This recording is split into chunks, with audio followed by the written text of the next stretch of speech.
How can Ukraine adapt to the new world that has emerged? Has America ceased to be its key partner? Is Europe ready to step in, and what does it have to do? Where else can Ukraine find its friends? You are listening to the Explaining Ukraine podcast. Explaining Ukraine is a podcast by UkraineWorld, a multilingual media outlet focused on Ukraine. My name is Volodymyr Yermolenko. I am a Ukrainian philosopher, the chief editor of UkraineWorld, and the president of PEN Ukraine. Our guest today is Dmytro Kuleba, a prominent Ukrainian diplomat and intellectual who served as Ukraine's foreign minister from 2020 to 2024. UkraineWorld is run by Internews Ukraine, one of Ukraine's largest media NGOs. You can support our work at patreon.com/UkraineWorld. Your support is crucial as our media increasingly relies on crowdfunding. You can also support our volunteer trips to the frontline areas where we provide assistance to both soldiers and civilians, mainly by bringing cars for soldiers and books for civilians. You can support our trips via PayPal at ukraine.resisting@gmail.com. You will find these links in the description of this episode. So let's begin.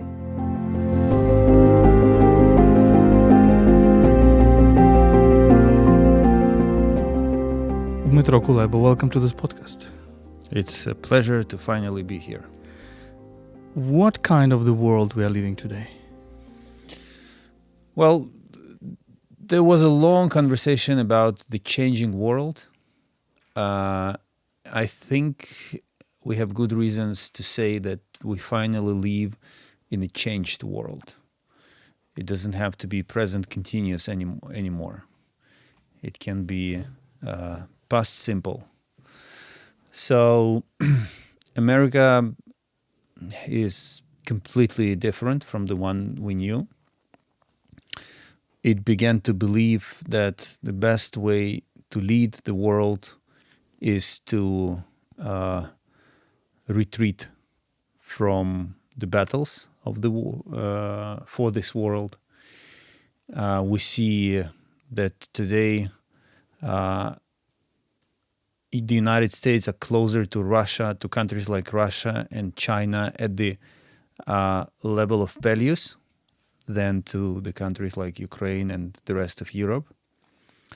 But having said all this, I do think that interests of these main actors of Russia, China, and the United States are still different. And this world is not getting any safer. Do you think that America is gone when we're talking about Ukraine and Ukraine allies?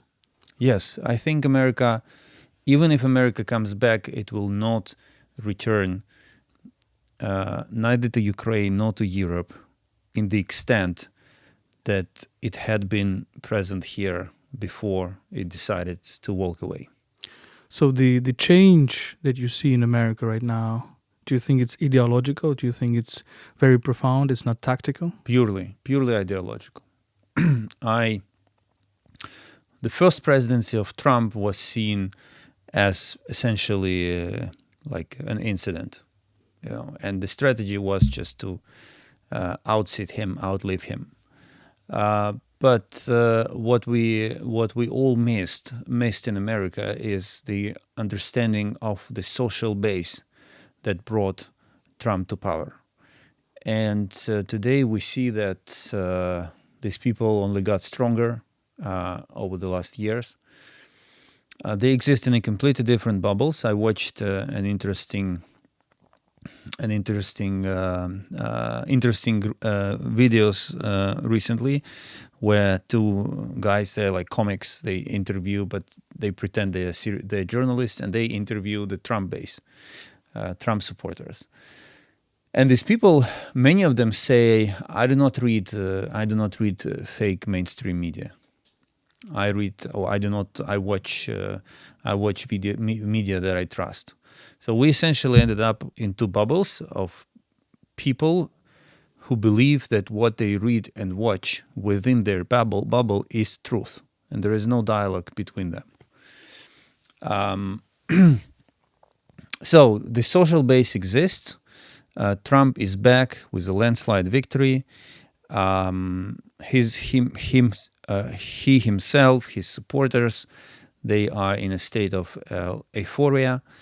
But most importantly, unless there's like a black swan effect or something really bad happening in America, I believe that the next administration will also be Republican, and the person who will come after Trump will succeed his policies as well. So, which brings us to the conclusion, if my assessment is correct, that the strategy of out-sitting Trump is a bad strategy, and that everything we see is not an incident, it's a sustainable development. And therefore, America is not coming back. Can Ukraine survive without America? It has to. It has to. And I believe it has decent chances to do so, but strategy needs to change. Europe must change. So if America changed, then basically we, the peoples who counted on America, must change as well. And that is the key to survival. Our only allies are Europeans, or you see other allies as well? Europeans in a broader sense, so EU plus Britain, Norway, Turkey as well, and players who do not want to see an overly strong Russia, which is also a factor in the game. But yeah, today we can only count on ourselves and the Europeans. We always have many questions to our European friends. But now they finally seem to have realized that they are physically threatened as well. It's not only about Ukraine. China can be an ally? Yes, today more than ever, because China sees this everything that is happening through the prism of realizing its biggest dream, which was always to break up America's alliances. Now that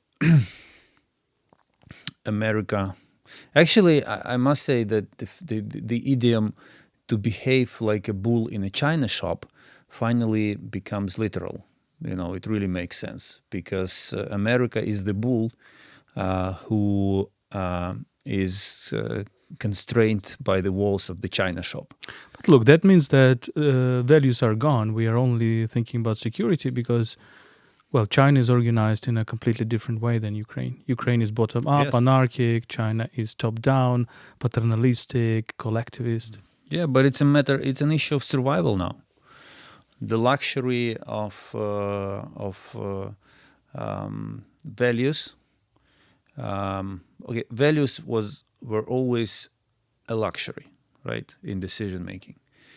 And values are fundamental. They stand at the core of everything. But there are moments in life of a human being and nation when you have to face a choice between values and survival. And both people and nations make different choices, unfortunately. And this is why we have so many great books and movies and plays, because they elaborate on a person or a nation at the moment of choice. But listen, I'm not saying that this is like that all of this is predetermined. What I'm trying to say is that Europe today feels more forthcoming towards China than it was 2 months ago. What about Europe? So there are good declarations. There are very powerful declarations by Macron. There are good declarations by Merz. There are some good declarations from Italians, from the Nordic countries. But everybody else says that, look, Europe is technically not prepared. It doesn't have enough industry, doesn't have rules which are okay for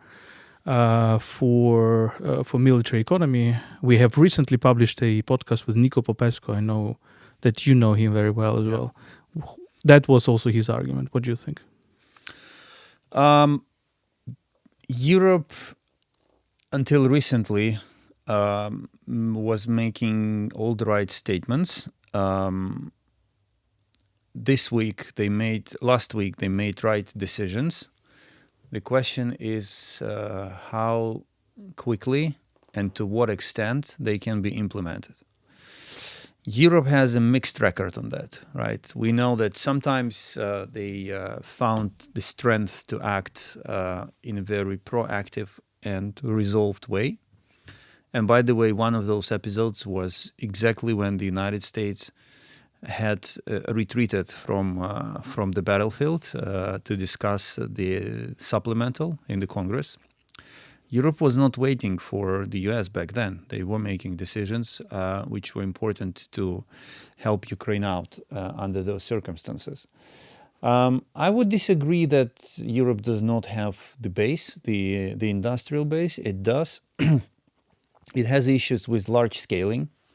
But even if they started spending money now on the production in Europe, that would already be a huge help to Ukraine, while on a parallel track, they would be expanding their production facilities and building new factories. There are some cases like Rheinmetall, who has built new factories in Germany, like the partnership between Leonardo in Italy and the same Rheinmetall in Germany to produce tanks, like the partnership between French Nexta and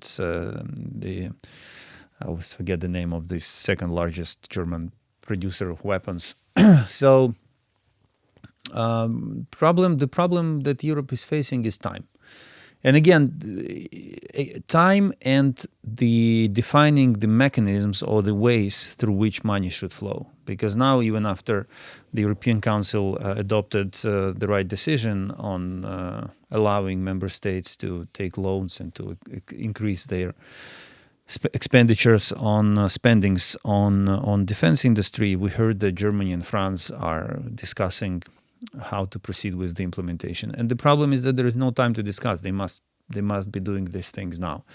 But at the end of the day, who else can we count on? No one. So we better support Europeans, urge Europeans, push Europeans, because to see them do the right things, because otherwise we will be literally be left alone.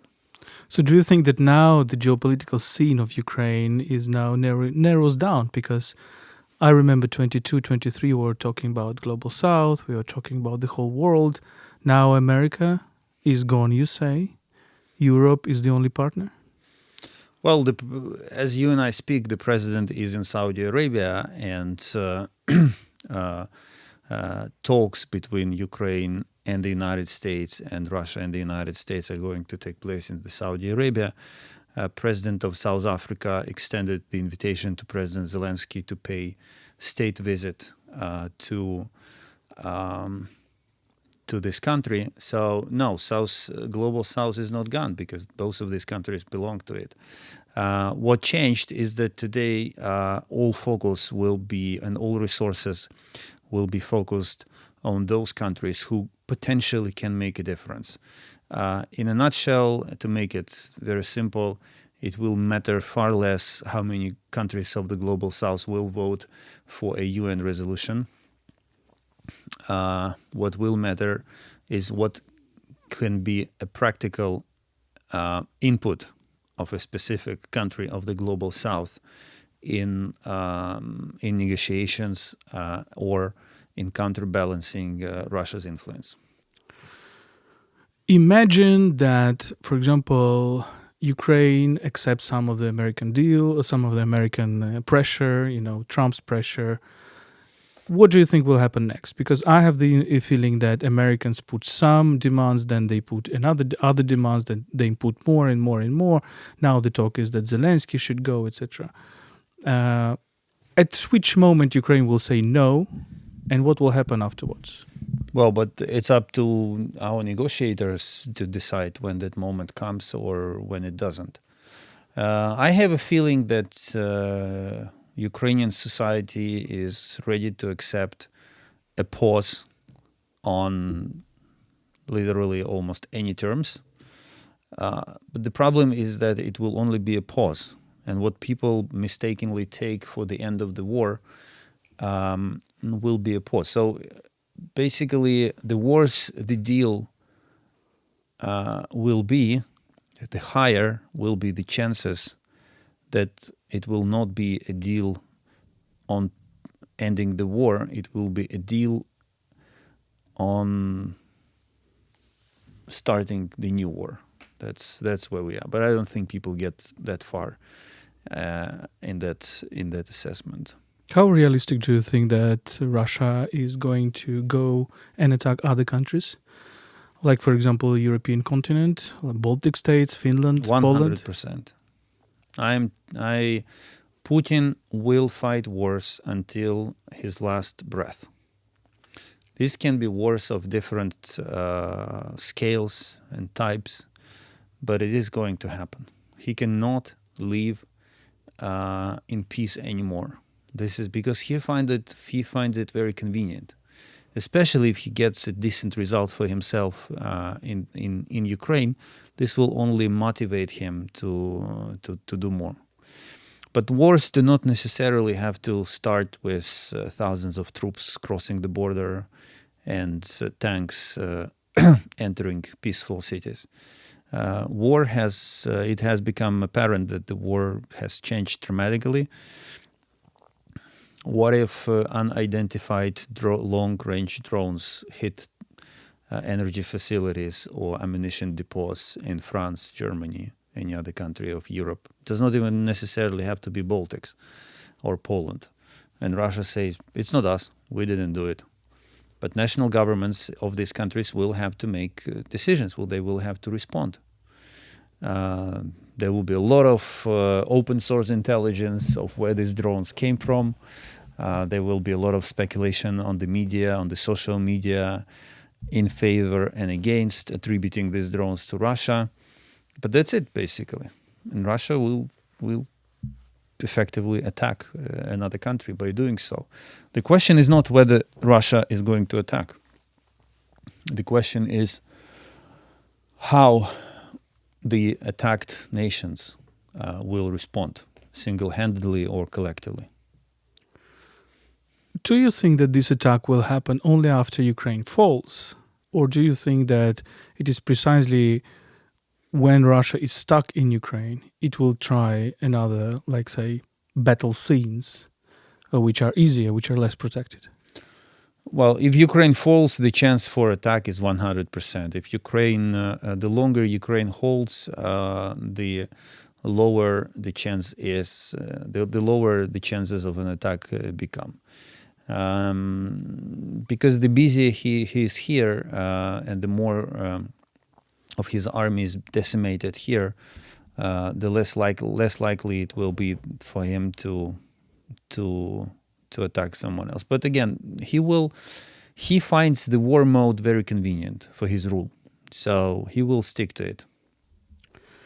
What if we imagine a situation, for example, that Ukrainians continue to fight, some Europeans help, but then inside other Europeans there are troubles. Like AfD really comes to power in Germany, Rassemblement National comes to power in France, and we still have Europeans who are, for Ukraine, Nordic countries, Baltics, probably Poland, some others, but the number is less and less. What will happen in this situation? It will be a pure math exercise.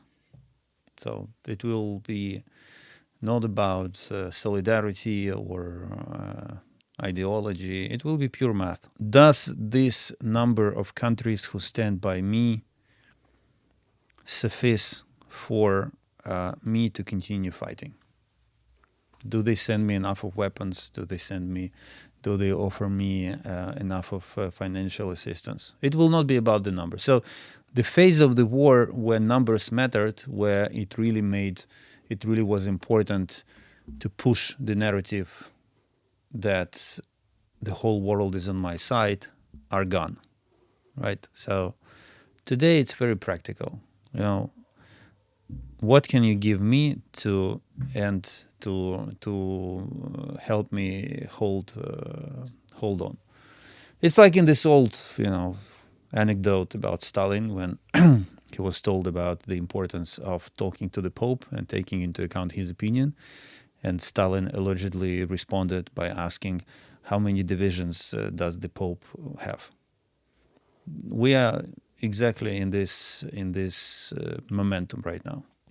What is the key support from the Europeans? Is it money? Is it helping the Ukrainian industrial military production? Is it boots on the ground? Is it airplanes? What is it? No, it's macro financial money for the budget and money for the weapons. That's it. There is the third element, which is intelligence sharing, but unfortunately, it will take Europe time to build intelligence capabilities, which would at least get closer to the U.S. Intelligence capabilities. But what about boots on the ground? Is it realistic? What is the? No, we can entertain. Well, boots on the ground to do what? Boots on the ground to be present on the ground in Ukraine. Yes, they can do it. Are these boots capable of stopping the war or stopping Russia from resuming the war? No, they will not be capable of doing it. Will Russia accept Europe's boots on the ground? No, because their goal is to destroy Ukraine, and they do not need any boots, Ukrainian or foreign boots on the ground here. So I understand that this whole conversation is about boots on the ground. It's very inspiring and keeps people's hopes up, mood up. But I mean, we have to be. The moment has come when we have to be very realistic and sober about what we have at the table and what we don't, what we may have on the table and what we may not have on the table, because the decisions that are being made today, they cannot be. The price of every mistake will be much higher than it was like in the last 3 years. So we have to be very sober about the real capabilities available to us and real decisions which are being made by our partners or not. What about technology? So Europeans, on the one hand, they are superior than the Russians in technology. On the other hand, well, they are behind the digital era, the digital technology, for example, behind the Americans and behind the Chinese. Can they help us? No, no, I don't think this is the biggest technological advance of the United States and China is not the biggest issue, I think. The biggest issue today Europe is facing is large-scaling production. This is it. So today Europe has Leclerc as main battle tank, Leopard as main battle tank, and there is a new Panther tank that will be that they are beginning to produce. They have thousands of types of armored vehicles. I mean, and many other technologies. The problem with Europe is not the technology. The technology is there. The problem is that, at least in 2022, we realized that this state-of-the-art weapons in Europe, they exist only in quantities sufficient for participating in arms fairs taking place simultaneously in different parts of the world. But this is not combat capability. So IRIS-T started as a artisanal production, let's put it this way. Now it took them years to turn it into industrial production, but still insufficient. So, and the same goes with everything else, with tanks, with planes. It just takes too much time to produce these beautiful pieces of technology. And this is the problem that Europe has to solve. But on other tracks, I think everything can be fixed.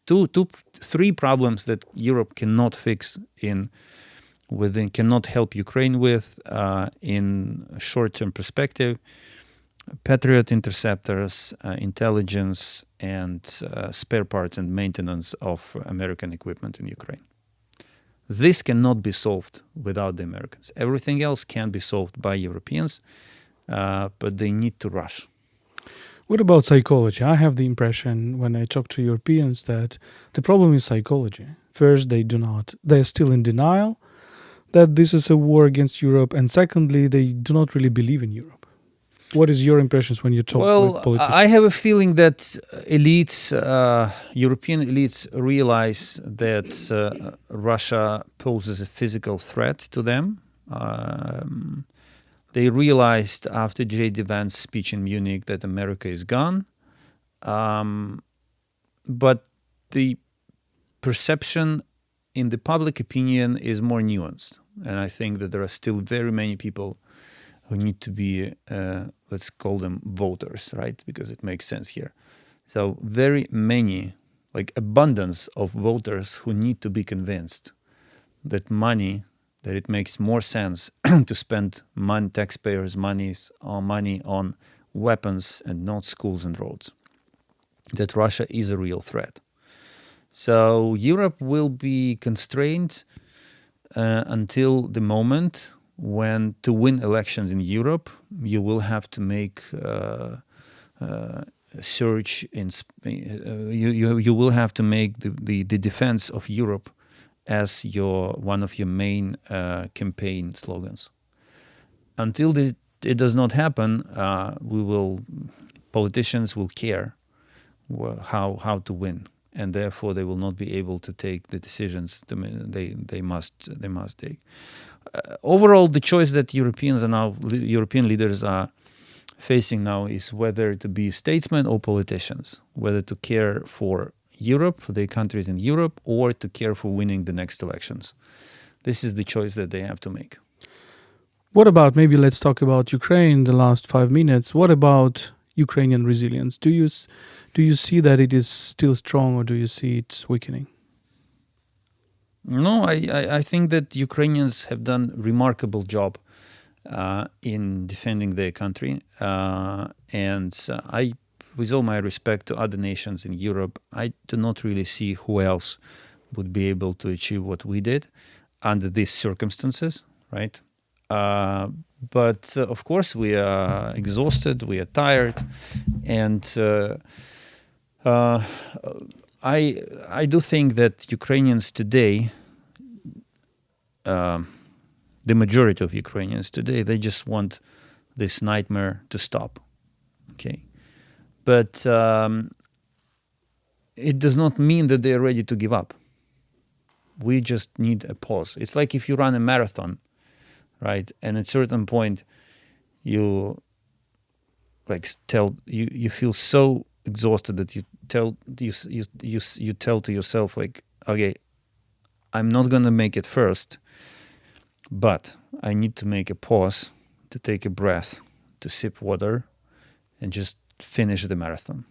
Okay, the price is not, I'm not getting there first, but I will still do it. I just need a pause. So this is more or less the feeling. I'm still going to make it. I just need a pause. So this is how I more or less understand the current state of resilience in Ukraine. What are the concessions we are ready to make? I never answered this question to any foreign journalist, and I will not do it with you, because it's not for us to dwell on this. We Ukrainians should not compromise our own position by dwelling publicly on the concessions we have to make. We should always try to turn the question and make our partners focus on what concessions Russia should make. What are the concessions that Russia should make? Because our demands are very high level. Russia should stop the war, give away territories, go to the justice tribunals. All this seems to be very far away. They say that truth is the first victim of war, and I can tell you that justice is the first victim of peace. Everything related to justice will be considered first in the peace talks. So we have to be very clear about that. You mean that all these... Everything. Your sense of justice, someone else's sense of what justice and what isn't, tribunals, prosecution, all of this will be... It's like when you have budget, when you have to cut your budget, the first thing you send down the drain is culture, right? In the war, it's the same with justice. The first thing that will be sent down the negotiating drain will be justice. for many reasons, but it will take us too much time to discuss them. Last question. What gives you hope? God, family, and my very selfish wish to keep living here in Ukraine. After you served for so many years as a foreign minister and before as ambassador, what changes have you considered in yourself? Have you become more sober, realistic, cynical, hopeful, pessimistic? Hopeful. Interesting. Yeah, because you just the more you live, the more you learn that in the end, hope is the strongest feeling that makes you keep going. Dmytro Kuleba, thank you so much for this conversation. Thank you.